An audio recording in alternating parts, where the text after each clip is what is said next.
নামাজ পড়া শুরু করতে আচ্ছা দুই লাইন দিয়ে দিতে বলো আর উবাইদুর রহমতুল্লাহ যে আযানটা দিতেন আল্লাহ ওনাকে জান্নাতুল ফিরদাউস দান করেন আমিন এটা জোরে আল্লাহু আকবার কইবেন জি আল্লাহ এই আর হবে না জোরে আল্লাহু আকবার আল্লাহু আকবার কত জোরে পিতারেন প্রত্যেক লাইন শেষ হলে কইবেন আল্লাহু আকবার আল্লাহু আকবার আল্লাহু আকবার আল্লাহু আকবার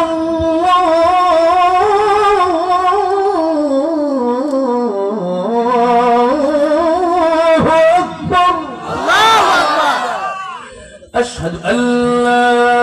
إله إلا الله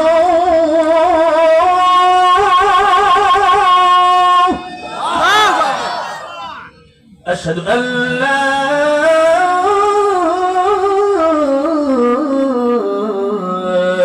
إله إلا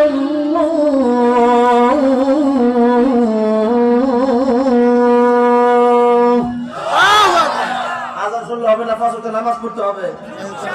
পাঁচ ওয়াক্ত নামাজ নামাজ পড়লে তো জান্নাতের রাস্তা ক্লিয়ার হবে আল্লাহ সব পাঁচ ওয়াক্ত নামাজ পড়াতে দূরে কর আমিন।